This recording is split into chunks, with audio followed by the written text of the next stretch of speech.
How I feel a sense of purpose is by providing health and wellness tools to military families and spouses, especially when it comes to physical health, mental health, emotional health, even parenting, all of that. And the way that I do that is by health and wellness coaching, health and life coaching, however you want to tie it in.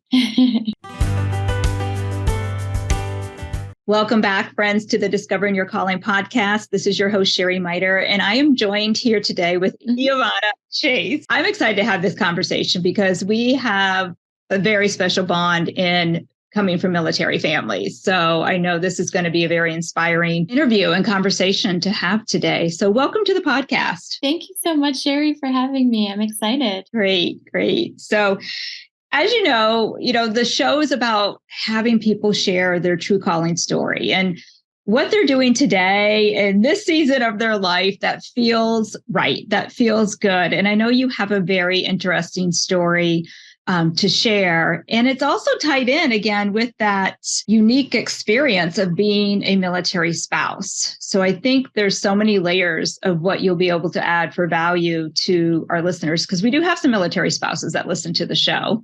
Shout out for all the spouses out there that are supporting their military man or woman. Right. Yeah. But so share with the listeners, what is it that you do today that just feels so in alignment with who you are? Oh my goodness. First and foremost, just aligning with what feels good for me. And like you said, what that is, right? So for me, it's feeling a sense of purpose.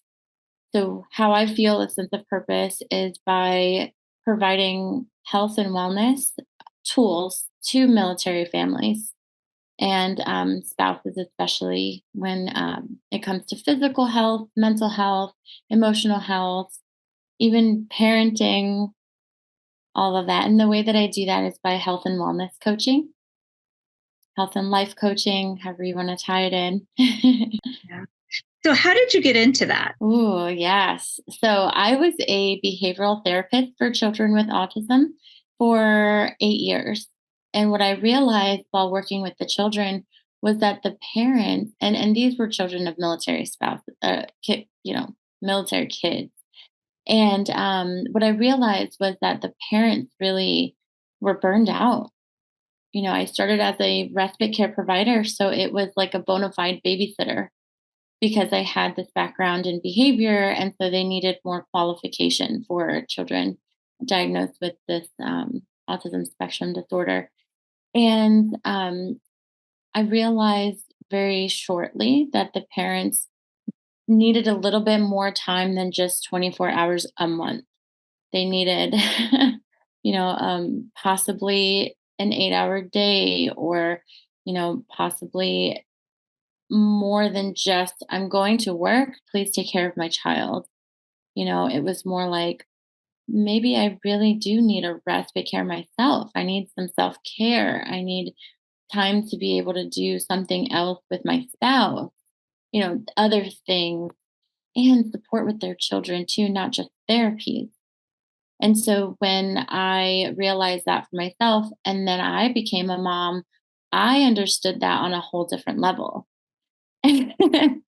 And I kind of had a little bit of, I want to say, I was in denial because I wanted to work so badly.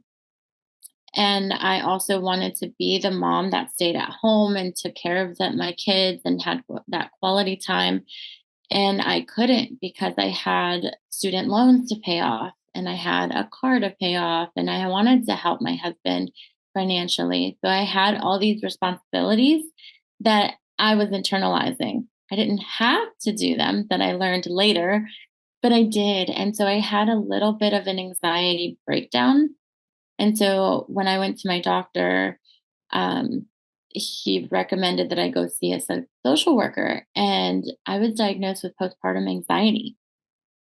Now, this was 3 years after having my youngest, and I didn't think that that was even. I didn't know what that was. I was like, "Are you sure this isn't depression?" And the social worker said, "No, it's postpartum anxiety." I'm like, oh my goodness, I didn't even know what that was. Right. So I want to just, sorry for the interruption, but I'm That's just okay. curious though, because I've never heard of postpartum anxiety. How is Right. it different than postpartum depression? Or is it just Okay. a new name to it? Like, what's the difference? Or, Yeah. So, as depression, it is a clinical disorder just like anxiety. However, depression goes a little bit deeper into the chemicals imbalance. And so, when you have depression, it could be very blinding for the subconscious and the conscious brain to really be aware of. So, you go into a state of just almost a numbing sleep while still awake. That's, I mean, a darkness. That's what it's really defined like. I've never felt that. What I was feeling was more of a, I'm irrational. Like I feel like something bad is going to happen to me at any moment. I feel like I'm shaking. I feel uncontrollable. I'm eating without even realizing it. Like they're just physical things that I'm not having control over. But my subconscious knows that there's something off, and I just couldn't put a pin on it. And so that's the difference between the two. okay, that makes sense. Yeah, that totally makes sense. Yeah. Yeah. Okay. Yeah. So you got diagnosed with it, and then what happened with that? So then I decided to talk with the social worker. And I spoke with her for maybe 2 weeks to 3 weeks, almost a month. And then I decided I don't feel like I'm progressing. I feel like we're talking about a situation that I don't want to talk about. And it wasn't that I was trying to avoid the situation, it was more like I want to learn tools to manage it so that way I can progress because I have plans for my life. I was very upbeat and I want to do something. I just don't know what. And it probably wasn't behavioral therapy anymore. And so I went to see a an actual psychologist. And he was telling me that I have too much on my plate, that maybe I should eliminate some things. And maybe then I could focus on one thing and make it more clear. And so I was like, okay, well, that's something I can do. So I actually quit my job and I quit school because I was going for my master's degree to be a behavioral analyst, which is still working with children with autism, was my goal. But at that time, I started to pray because I had left my faith a little bit. I kind of fell apart from it. And I started praying and I started asking my God, my higher power, what could I do for you? Because I had always asked, help me succeed or help me to help others, but what could I do for you? And in that moment, I found health and life coaching online. It was a 6 month goal, and I could learn to control and manage my anxiety and understand my triggers while also getting a certification so that way I could help others with the same, going through the same thing. And a lot of spouses, they go through anxiety all the time and it's almost like a chronic thing. So that was how I got to health and life coaching. Long story. No, that's great. And, usually where we end up, our calling is, I would say 99.9% of the time is because we had a problem. and, Right. and sometimes we didn't get it solved the way we wanted it to. It sounded like that was kind of you, where you had like a little advice, but not really the advice you were looking for. Am I right on that? Oh, yeah. And I thought I had all the control. I was in control of my whole life. I was doing it the right way. And then, like you said, life takes over and it's like, hey, this is how it's really going to be. Right. Yeah. Right. Right. Yeah. So, I love that you sought not just the professionals, but your faith, which for me too, that's huge, huge piece. I wouldn't know how to cope in life without my Yeah. faith. Yep. I couldn't. Me Um, too. and then seeking these other things that like, all right, I love the parallel that, okay, I can get the support I need or find the tools I need, which is the most important part, right? And work towards something where now I can go and help people with tools. So let's talk a little bit about that. What are some of the tools that you did learn that helped you break through this piece of anxiety, this time period that you were going through, that maybe now you not only use for yourself, but you use with some of your clients today? Oh, yeah, absolutely. I definitely use so many of these tools every day. My favorite one is trust the process, especially being a coach and having that be such a new age modality that we're going through right now. It's only been since the last 30 years, maybe 50. That might be stretching it. But it's so new that people are still trying to understand what it is. And so trusting the process is a huge, huge tool for helping with anything, not just coaching, but just, especially in the military. We have to trust what we're going to be told, where we're going to go, how we're going to get there. you know? Yeah. And I think that's such a hard thing for people to do, especially, there's one of my specialties, obviously, is the Clifton strengths and knowing people's talents themes. And I definitely see even that play into it. Certain talent themes have a harder time trusting the process. Yeah. They want to know the answers now. And I think Yep. it's human nature, right? Oh, yeah. that we want to know that. I've definitely been guilty of that. But yeah, I cannot say how many times I tell my clients that just trust the process. And then I'm telling myself that too, trust the process. Exactly. Yes. Right? Yes. That constant reminder there. Yes. Yeah, that's definitely a big one of just because you're right. Like this, whether you're in a coaching program, the military, there are different scenarios that look different than a traditional way of doing things. It's not as black and white. There's a lot of gray in those areas. Yeah. It makes it harder. Mm-hmm.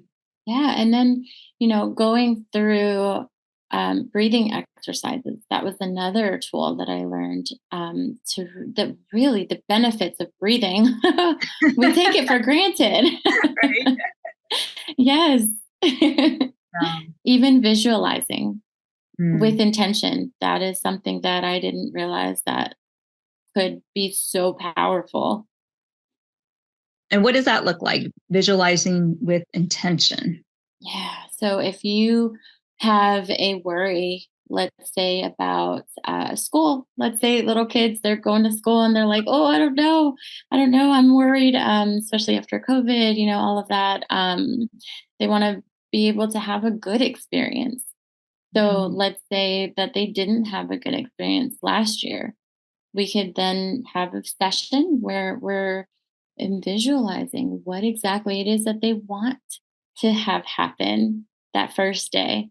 How do they want to present themselves? What do they want to wear that day? Like being very focused on what exactly it is that is happening in their mind, what they would like to happen. So what is your backpack full of new supplies? Is it full of nothing yet because you don't have a list yet? Or are your friends in your classroom? Do you have different classes? Just having those ideas pop up, and then that's the summary.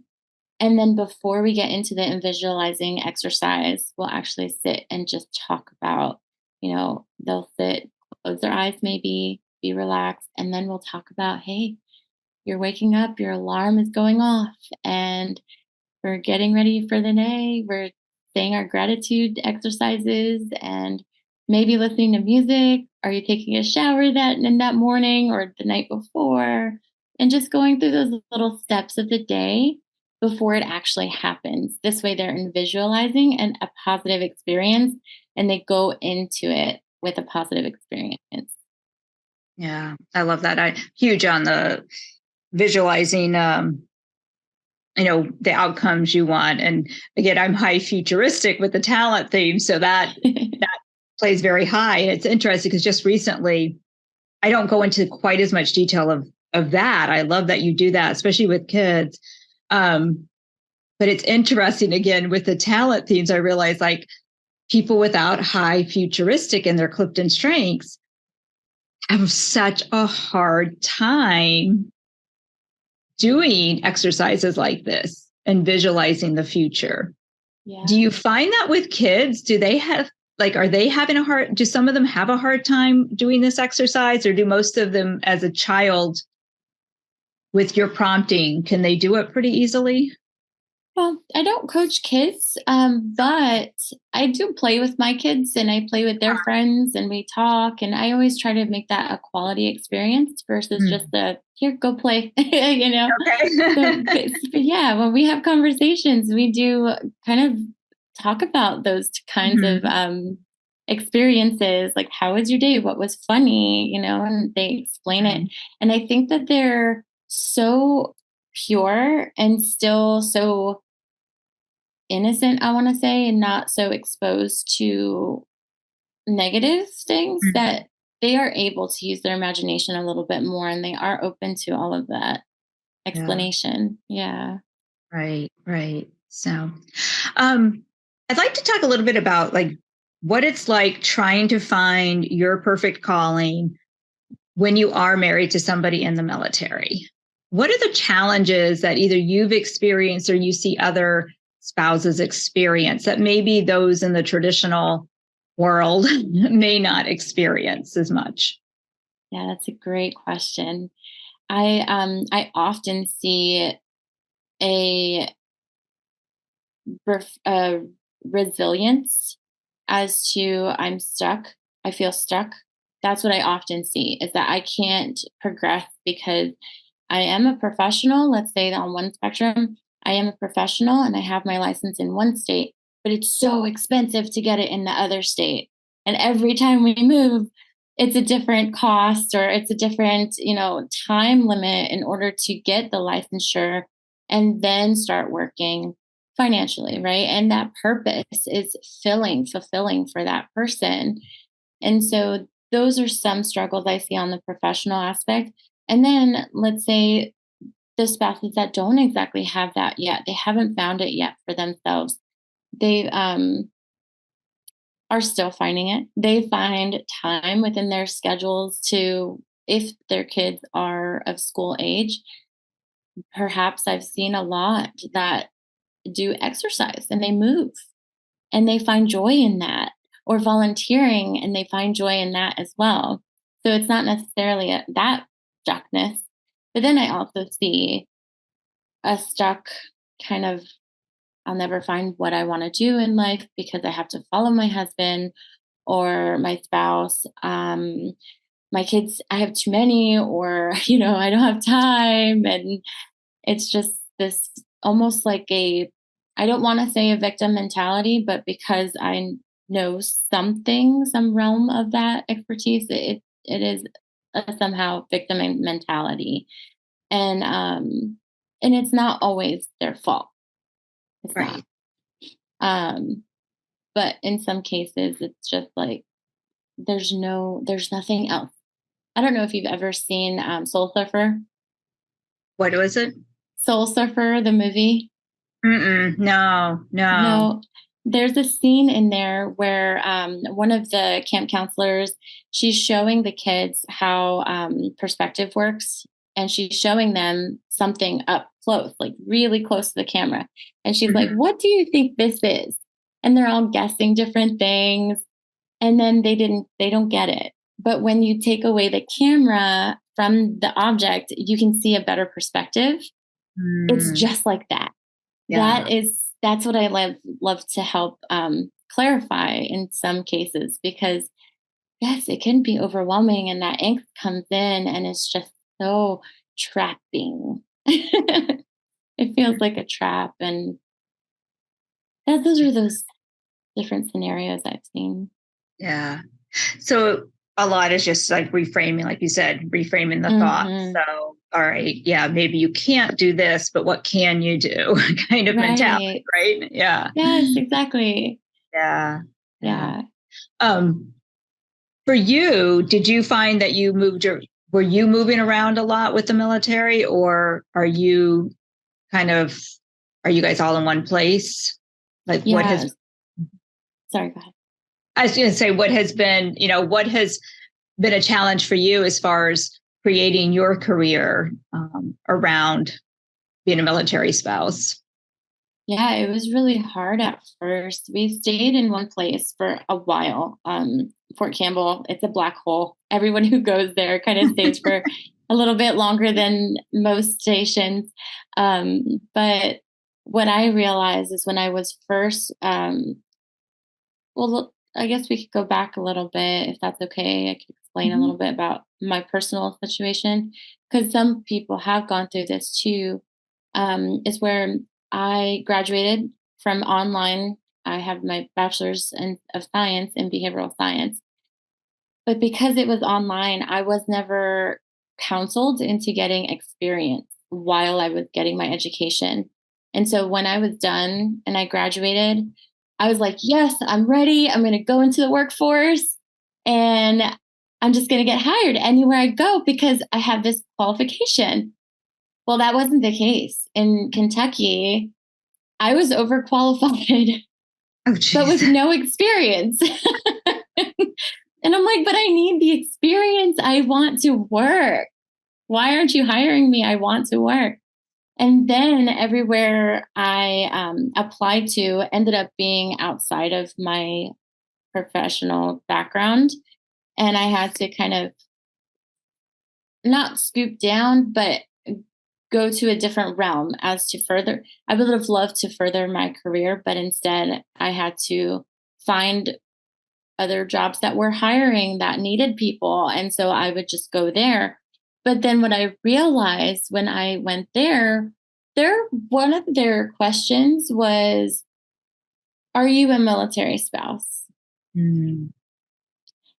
And of course, I'm so proud. I'm like, yes, I am. And they're like, okay, thank you. We're hoping to hire someone who can stay for the long haul. And I'm like, wait, so if I had said no to this question, would you have hired me? Yeah, So I yeah, hear that's what I fell into a lot. right. Probably specifically the areas that do have the bigger forts and bases, and they know, you Oh know, yeah.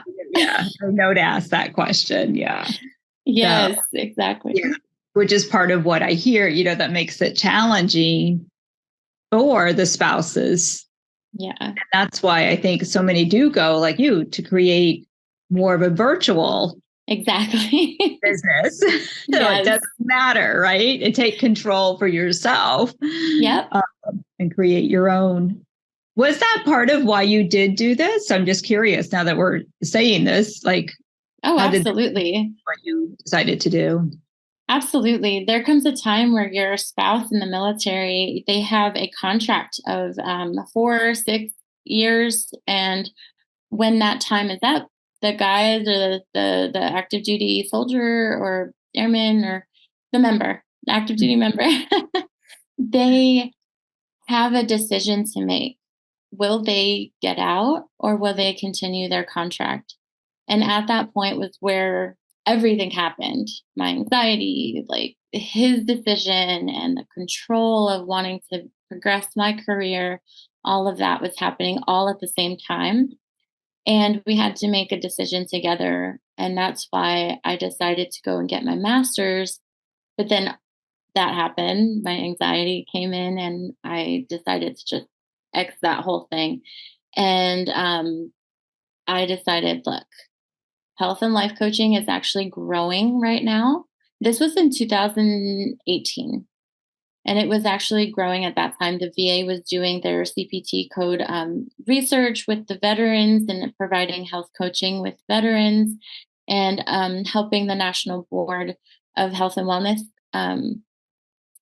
corporation to grow as well to see if we could bill insurance for health coaching. And so that was huge. That was at the forefront and pioneering all of that. So I was like, okay, this just fell into my lap because my greater power just, gave me a sign. And so this I can do at home. There's no, right now, there's no regulation on it. So it's still no regulation. And so we can be our own bosses with this, or we can work in the corporate field, or we can work with in the clinical hospitals and with doctors and everything. So it was so much potential there that is, yes, exactly why I picked this profession. Yeah. And it's so interesting because do you find yourself now you can go back and kind of put the puzzle pieces together and say, oh, well, that's why that happened. Or I'm kind of grateful I had that anxiety then because you didn't go get the degree. You didn't spend more. Exactly. Yeah. Yes. So we can always go back and look at like, oh, that's why that happened, right? Oh yeah. I thank God every day. I'm like, thank you for those experiences because Right. if not, I mean, I've helped so many women over the years get over their own anxieties and even their depression. Women in their 70s of grief, even to overcome that. And it's so beautiful and so, what do you call it? The emotion is just there. So I can't, no words come out. Rewarding. Rewarding. Thank Yeah. you. Yeah. Yeah. Beautiful. Beautiful. Well, I can hear like when you start talking about what you're doing, you can hear the passion come in there. That yes, this is, your true calling. At least in this season, right? Things change, but it sounds like it definitely in this season of your life and how I love that it fits with your life too, Yeah. Yeah. with everything in there. Yeah. So is there anything that almost stopped you from pursuing this career, from pursuing getting your health and wellness, taking that coaching course? Was there anything that almost stopped you? I can think of certain situations where at first, after I graduated in 2019, I went straight and I got my LLC and I started my business and I was an entrepreneur all the way. And then I guess I just didn't have much knowledge in business or sales. And I thought, okay, I could just go gung ho with the passion that I have to help others. Well, that's not exactly how you run a business or even have income, you know? So, Wish that was that easy, right? right. So, learning that aspect, I was just a little bit overwhelmed and out of my element with that. And so I decided, hey, since there are so many other avenues, I'd like to help a lot more people. So let me go to the corporate realm. And so I found not that I found, I want to say that I attracted because I knew what I wanted in the environment that I wanted to work in. And I knew that I had this much experience of what I knew about the profession. And I went in confident with that expectation that I would be a professional working at home remotely with another company, a corporate company that was actually making a difference. So, in a way, yeah, manifestation took over there. I did land a beautiful opportunity where I could work at home and I could take my computer with me wherever I was. I could work outside if it was, noise counseling, all of that. Um, but then I started to not exactly get the respect that I was needing from the company because they needed us to cut some hours. And so I cut hours and then I went part time. And then when I needed to shift my hours because my kids were having issues at school because I was working at night when they would come home, my boss said, I can't do anything. My hands are tied. And I was like, okay, that's my cue. I have autonomy. I can make my own decisions. So I'm going to transfer jobs. And I thankfully found a job with an insurance company. This was a private company. And now I'm working for an insurance company and as a wellness coach. And it's been a great, amazing experience. But then on the other hand, we had to PCS last year. So PCSing is a permanent change of station. And so when we moved from Kentucky to Washington State, I couldn't take that insurance job with me while we were traveling because I needed a hardwired internet cable. Oh, So like all these little, minor pit stops, that got in the way of that. All throughout that time, though, I'm still working with my business on the side, but that was the main source of income, and and so I had to pause that job, and really, I call that my pause period in my business because couldn't do anything. Like I wasn't coaching, and I just felt like it was almost torture because I wasn't helping anybody. And I'm just like, okay, now I really need to be present with my family and just not help anybody for a little bit and focus on moving across country. But no, I've always had my business still. And then when we moved and got settled back, I was able to get that poured in, and we keep going. and that was a recent move, right? That was, Yeah. yeah, yeah. Yeah, it's going to be a year now. Okay. So now you're getting back things. And are you now focused on just running your own business? Or are you still trying to go into another company? No, I'm still working with that insurance company. But I would, that's my dream, is to continue going on my own and eventually move on past the insurance company. Yeah. Yeah. Well, I love, Iovanna, that you really, one of the first things you said about trusting the process. Mm-hmm. And what you just shared is a beautiful example of just trusting the process. And I'm also big on just trying things out. I always say that to people, like, you got to try things out to find where you really fit. Yes. And, you try the corporate. Oh, that doesn't really fit right with the way I want to run my life. And then you found this other, with the insurance company, but the ultimate goal. But sometimes too, we have to try the things and know what to quit, right? Exactly. And then sometimes we have to just, okay, I know this isn't the perfect thing I want, but it's going to get me there. It's going to buy me time to get you, until you can really do what you ultimately want as a full-blown entrepreneur running your own coaching business. Exactly. Yeah. I love that, because I think there's so much lessons, because again, going back to trust the process, you can't always get from A to B right away. There's a lot of, there's always a little diversions along the way. Yes. Yeah. So if somebody's sitting here listening to this show right now, and maybe they're even feeling a little bit of that anxiety that you had, and they kind of know it's coming from the job they have, what advice would you give them to start thinking about making a change? Oh, yeah, absolutely. I would definitely say take a step back, evaluate the situation, right? Sometimes we can work on reacting first instead of actually analyzing what's really happening.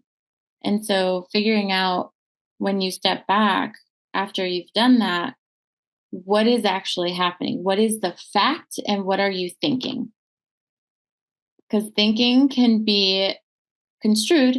We could overthink something, or, think the wrong thing, jump to conclusions, and then the facts. Are you secured in your job for now? Do you have a plan B? What would your plan B be? And then we can go from there. But yeah, taking that step back for sure. And then what are you thinking, and what are the facts? I love that. I love that. Yeah. The stories we can tell ourselves sometimes, right? It's scary sometimes. Yeah. I say sometimes you don't want to be in your head too long. There's some scary stories going on in there. So, Oh, yeah. yeah, the facts. So, anything else that we didn't cover today that you feel like would add value to the conversation before we say goodbye here to the listeners? Oh gosh, listen to your heart, whatever your soul is saying on the inside near your chest area, that is your real true self. Whatever's going on in your head might just be a little bit of stress. So just, listen to your heart and be patient with yourself. Really Mm, weigh it out because that's where the magic happens. absolutely. I love that. Great advice. Great advice. Well, thank you so much for taking time to be on the podcast today and share with the listeners a little bit of your, I love the couple little nuggets of actual activities somebody could walk away with right now that you Yeah. shared today in the show and your story. So thank you for doing that today with us. Oh, absolutely. Thank you for the opportunity to share, Sheri. I really appreciate it. Absolutely.